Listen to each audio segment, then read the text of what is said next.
Hey everybody, it's Nate Sluter here with Trey Jackson. We're going to be going over one of your 4 hand strikes you need for your white belt. This time we're going to be going over the knife hand. Now, when I'm doing it here in front of you, I'm in my sitting stance, talking about the difference between an artistic knife hand and a fighting situation knife hand.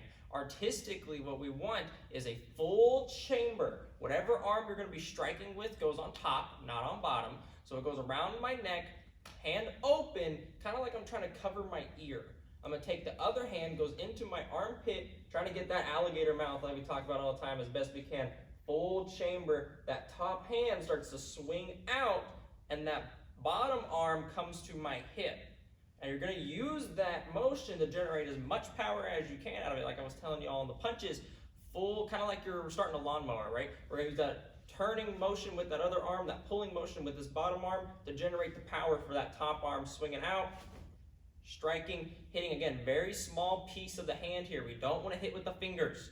I see that happen all the time when we're doing target drills with knife hands. People hit their fingers. We want to hit down here on the side of the hand, just above the wrist, not at the fingers, right? Other side, so this hand goes around my neck, like I'm trying to cover my ear. The other hand goes underneath, alligator mouth. Take that top arm, swing it out, bottom arm pull, full speed, strike. Now that we're in our fighting position here, talking about knife hands, you don't have to fully chamber when we're talking about a fighting situation. It's actually recommended to not, because it was a waste of time. We're talking about trying to defend ourselves, right? We might not have that time to fully chamber, and if they know anything about martial arts, they're gonna know what you're doing because you're chambering. You're giving them a tell, right? We wanna try and keep it as discreet as possible. So I'm in my fighting position, right? I do still want to bring this hand back to generate power, but it doesn't need to come all the way like this, right? This hand's going to come, think kind of like to your chest or to your back hand, back arm, open hand, because we're still doing that knife hand strike. A little too close.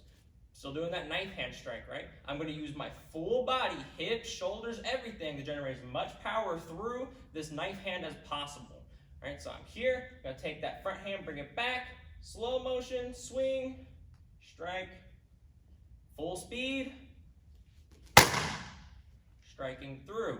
Now, if we're talking about board breaking, right, we want to make sure that the feet come a little closer together. That way we can get that full step, turn, rotation. Every last bit is going straight into that knife hand. Right, we want to come through the target, not to the target, because remember we're trying to break through the board, we're not trying to just slap it, right? All the way through the board. So I've got my hands up. I'm taking this front hand, it's going to come here. I'm going to step, strike all the way through the board. Right? And that would be your knife hand for this cycle.